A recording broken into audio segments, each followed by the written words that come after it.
morning, God's peace to all of you. I guess we can begin by looking at our catechism. And I lost my place because where were we at? 102. 102.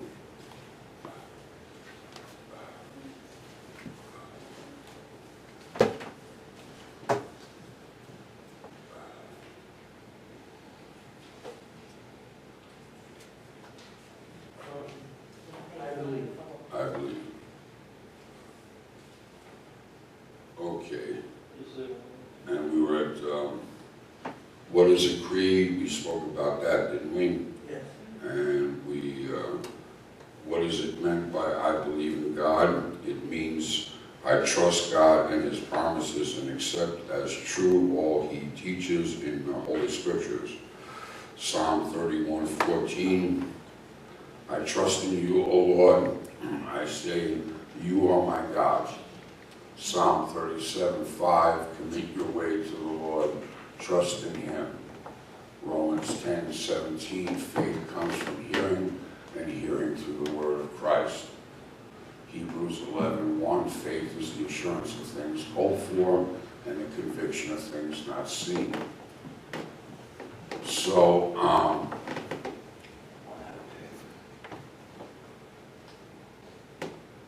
when we believe and trust in God, we believe and trust in His Word.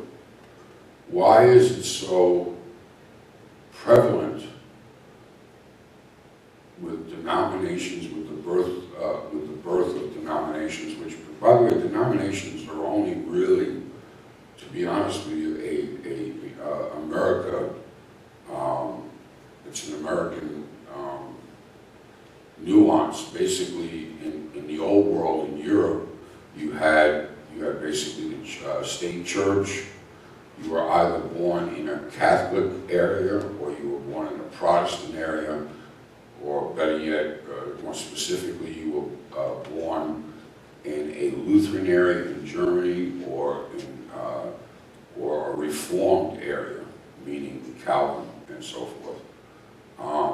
Now, here in America, we have denominations that are confessing or not confessing all kinds of things. So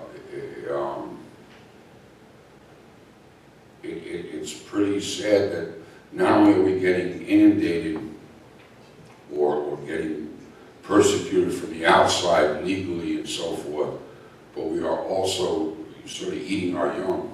We're eating our own. Why do you think that is? That we have such a wide variety of denominations? Over the years, people have just moved away from the church. Children don't go to church. And when they become adults, they don't take their children to church. And if you look at society in general, it's not much different than Sodom and Gomorrah. Oh, no. TV is not, I don't want to, well, I'll say it's soft pornography. You know, it's, I mean, some of the stuff that's on TV is just downright embarrassing. For me, at least, and I'm not a prude.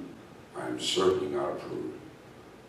And I'm not a pietist by any stretch of the imagination, but I can tell you that when we look at the TV and we look at what's going on the internet, one can surmise that basically we have no moral underpinnings whatsoever, and that's what's leading to chaos. Now, through that we confess our faith in a world that doesn't see, nor has it really ever seen. There was always various different issues that the church has had with society, and when the church is too closely aligned with society or culture, we run into problems as well. But But we as Christians need to confess our faith and really trust in God above all things. So we need to be witnesses to that fact, even in the midst of Sodom and Gomorrah or whatever, which is very hard to do, is it not? It's very hard to do. But people want to do it their way. Yes, yes. And Somebody telling them, or anybody preaching to them about what they should do. well, you know, interesting enough, there's a man that's, you guys are not on the internet, most of you are not, but there's a guy, a Canadian professor by the name of Jordan Peterson, who has really made a splash on his lectures and on his YouTube channel, to the point where he's making, I think, about $50,000 a day just from his income from YouTube. Yeah. He's got something like 2 million followers and whatever. And one of the things that's interesting is the fact that his audience is basically young men. And now, Jordan Peterson is not by far anything that's a Christian. He doesn't have the gospel. He doesn't believe in the divinity of Christ. But I will tell you this much: he is speaking to the young men of our generation, as many people have not, and that is that we need to reclaim masculinity, and that we need to be moral, that we need to be responsible for our actions, that we need to be respectful.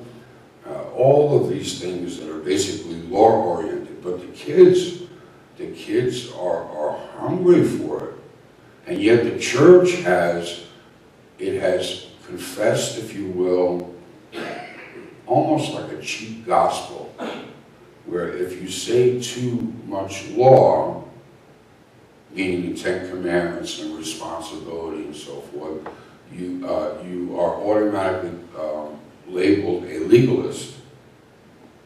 Now we find that people are trying to fill that void of what is true and what is not true by people outside the church, and that's what you have, by the way, in our university system. You have people supplanting what is godly law with that of secular law, which gets you into all kinds of problems.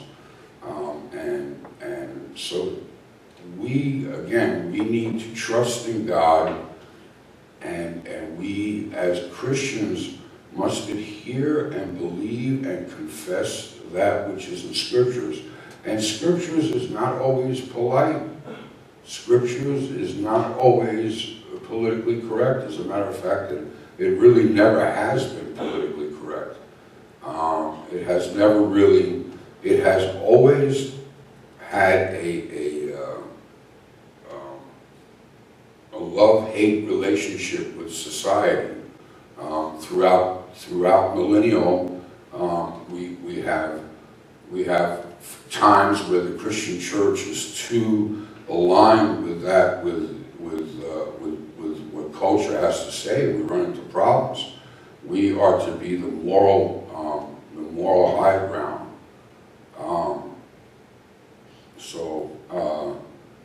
Now, after saying all of that, how is it that we as Christians, first and foremost, combat that?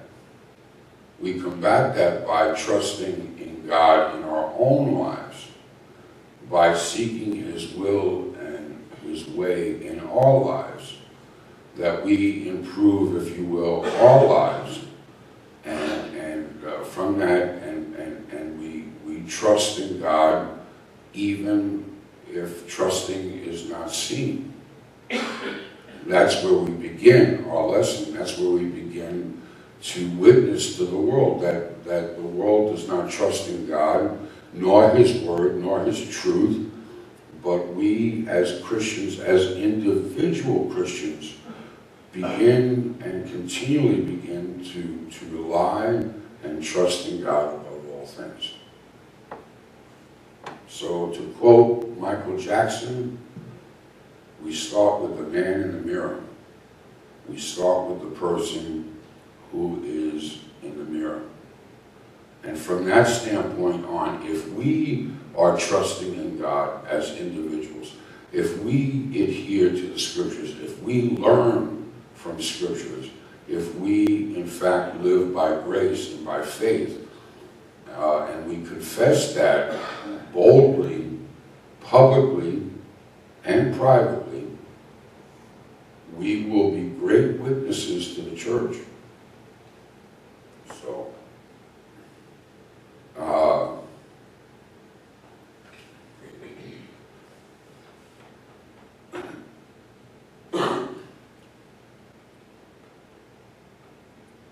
and that brings us to number 88.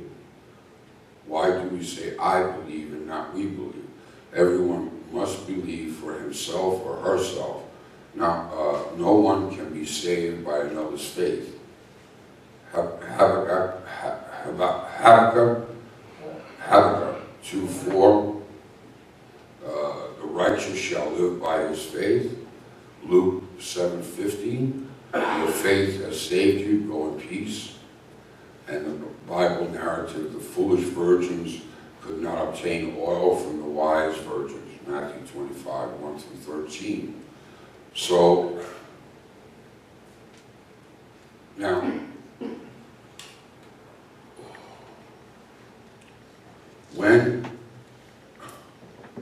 one of the things that we have a tendency of believing, and I guess for good reason, is that we are members of a congregation, that we are automatically saved because of our membership in a congregation. But the truth remains that we are only saved by that which we confess. You cannot be saved if there is no faith. You can sit in a pew Sunday upon Sunday. You can give your tithes to the church Sunday upon Sunday. You can even be fairly well moral. You can be a good person. You can be all the things that we see from the outside.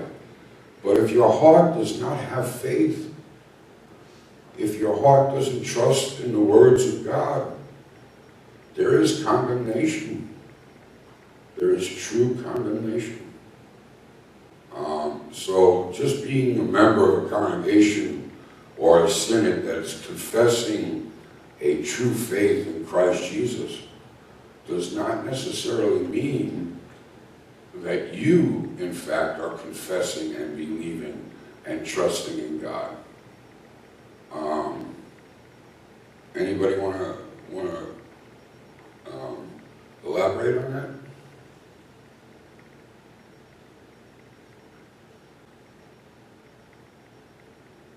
One of the things is by grace are you saved, not our works. Mm-hmm. It's the man's ways. Or the works of other individuals. Just because you send money to another country, Doesn't that doesn't mean anything. no. Or even give somebody money here or whatever. It doesn't. Sure. It doesn't do. Or if you are just I have a relative of mine that believes basically that she's a nice person, and there's going to be a lot of nice people in hell. There's going to be a lot of nice people in hell.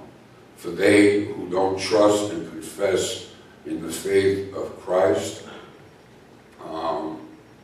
there is no salvation.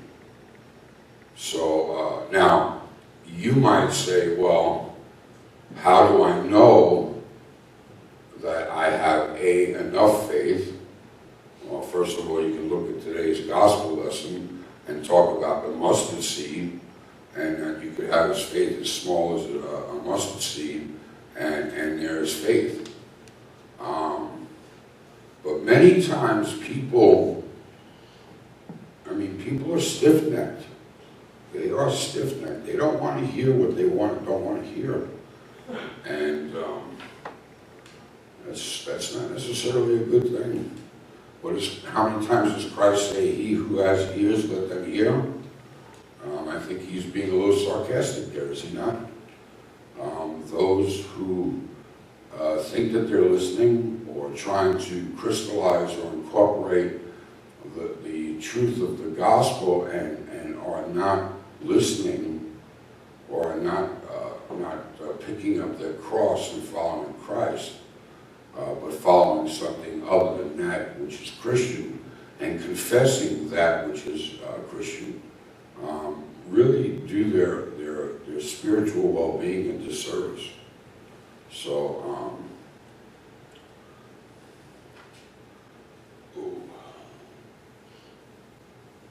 what three creeds are used by the church? Well, they're in our Book of Concord, and they are part of our confessions as Lutherans. The Apostles' Creed, the Nicene Creed, and the Athanasian Creed. Which creed is used in Luther's Catechism? The Apostles' Creed, because it's the simplest and probably one of the simplest to learn. And secondly, it has the basic teachings of baptism and, of course, the Christian Church. It is called the Apostles' Creed not because it was written by the apostles themselves, but because it states briefly the doctrine teaching that God gave through the apostles in the Bible. The creed is Trinitarian because the scriptures reveal God as triune. Christians are baptized in the name of the triune God, Father, Son, and Holy Spirit. You hear this in Matthew 28:19, "Go therefore and make disciples of all nations, baptizing them in the name of the Father, and of the Son, and of the Holy Spirit." Ephesians 4:4-6, "There is one body and one Spirit, just as you were called to the one hope that belongs to your call, all one Lord, one faith, one baptism, one God and Father of all, who is over all and through all and in all."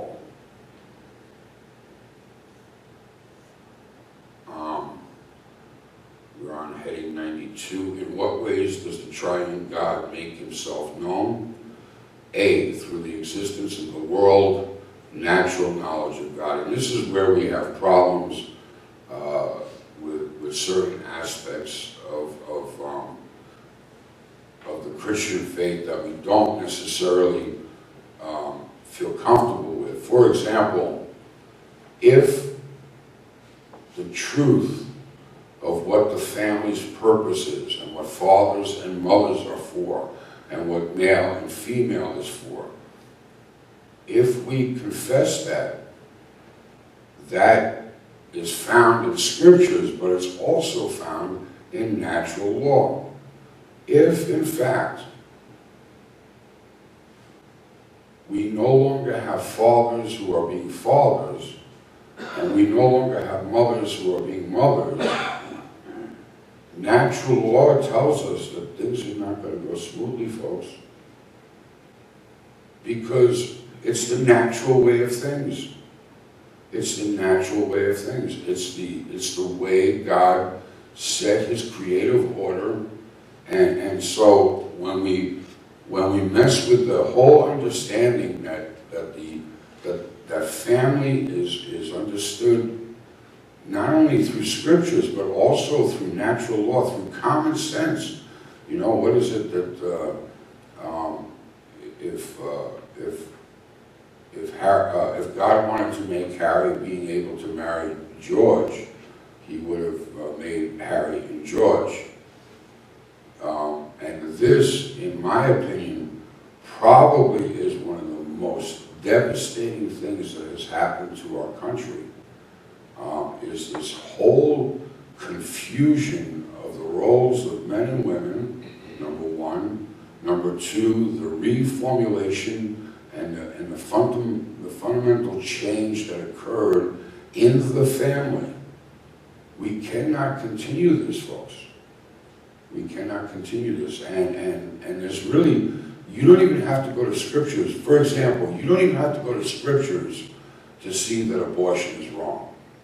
They have right now a sonogram where you can see a child who is, what, 4 weeks old in the womb, and you know it's a baby. That's natural law. That you don't have to quote scriptures, and you don't have to quote, you know, that famous line from you know, about John the Baptist, that John the Baptist leaped in Elizabeth's womb, meaning that there was even a baby in Elizabeth's womb, and that he was a person, or that you know, that scriptural passage, I think, in the Old Testament, where I knew you since before the beginning of time, if you will. Yes, those are all great passages to prove to Christians that abortion is wrong, but just natural law tells you this is a baby. Now, we might want to justify it and say, well, the baby will be born in poverty. Well, Christ was born in poverty. Look what he did. How many of you were born in poverty? And still are. There you go. I mean, and is that any reason in the world to have an abortion? That's natural law, and we believe in natural law, folks. So, where are we at here? I was at here. In what ways does the triune God, okay, I just said that, through the existence of the world, natural knowledge of God. One thing I want to say to you, natural law.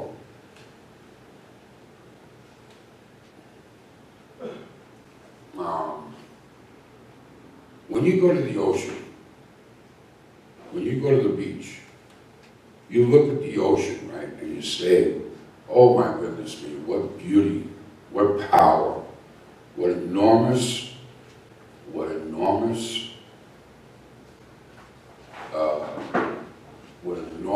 sign of God's creative order. What else do you see?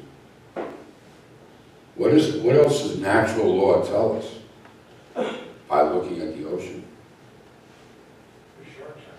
There's sharks. That's exactly right. There's sharks. And there's a lot of pain in the ocean. All you gotta do is think about the USS Indianapolis. How many of you ever heard of the USS Indianapolis? I mean, you talk about these guys. It was only like 3 days before the war was over, and some submarine sunk them, and there was a good amount of the sailors that were still alive when the Indianapolis went down. 800, okay, and they basically got chewed up by sharks. There's been a couple movies about it, it's even alluded to in that great shark film Jaws. But natural law tells us that nature is very unforgiving. And what does that tell us now about the most basic, fundamental aspect of existence?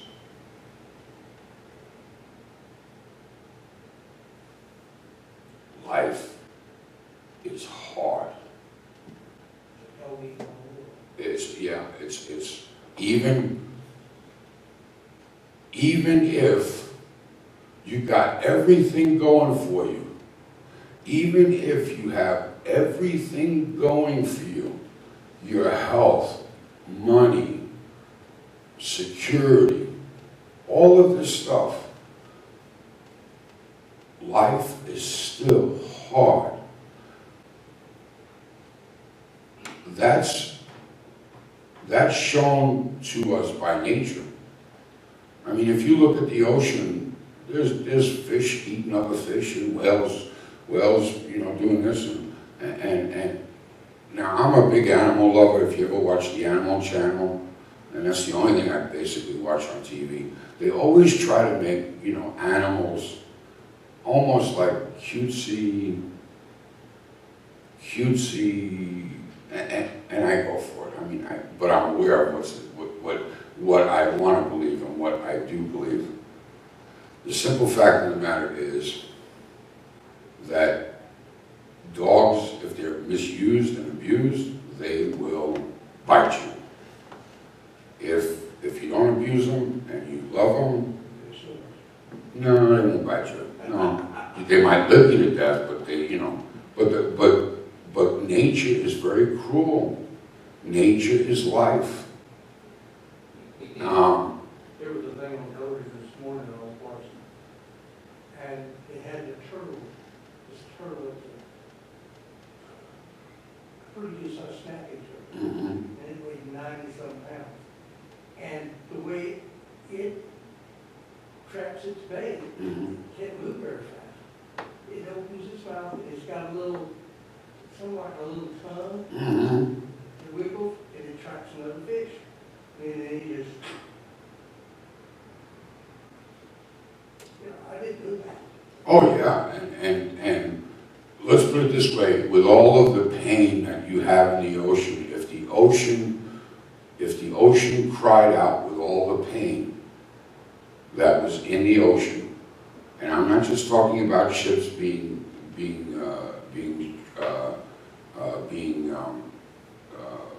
sunk or whatever. I'm talking about the animal kingdom just eating each other up alive. The ocean, huh? I said, yeah, and they said alligators, down there in Florida when that woman was walking her dog and an alligator got her and ate her. Did They you didn't hear? find her, but they found the arm, I think. Did you hear about that woman that was gardening out in her garden, and it was a boa constrictor? And huh? Yeah, whatever it wasn't something I really want to know about, but yeah, it was a big snake. This woman was eaten by the snake whole. Now folks, I gotta tell you, nature is the law. It's not gospel. It's the law. I'm just giving you a whole bunch of things that tells you how cruel nature truly is. Where do we go? Paul says, all of creation groans. When you go to the ocean, listen to the groaning out there. There's a lot of groaning out there, a lot of pain. Where do we go if we look at nature and we live our lives and all we sense is this quote, you hear it in the liturgy at the funeral, this veil of tears. That's the law. But thanks be to God, by the grace of God, that somehow, in some way, we trust in God and we confess God and we know that all will be well at the end. That with all of this groaning, with all of this pain, with all of this sorrow, with all of the ins and outs of it, God's will be accomplished. Whether we pray for it or not, God wills that we who are saved by grace are saved by grace by His work on the cross. So if we look at the law, if we look at nature, and we look all around us, the corruption, the pythons, the lions and everything, all of this stuff, lions and tigers and bears, oh my, I don't know why I said that. Anyway, we confess that we do not trust in our own existence or our own works or the works of the oceans or anything else, as beautiful as they are, nothing like a waterfall. But if you fall on a waterfall, what's going to happen? You're going to get in a deep hurt. So we trust in Jesus, and we find Jesus only in Scriptures. Jesus who died for us, who suffered for us, who loves us, who cares for us. All right? That's where we're at. So the moral of the story is don't garden Don't garden in your garden unless you got like a 12 gauge or something. Yeah. I knew there was a reason why I don't like gardening. Anyway, let's bow our heads and say a Lord's Prayer. Our Father, who art in heaven, hallowed be thy name. Thy kingdom come, thy will be done on earth as it is in heaven. Give us this day our daily bread, and forgive us our trespasses, as we forgive those who trespass against us. And lead us not into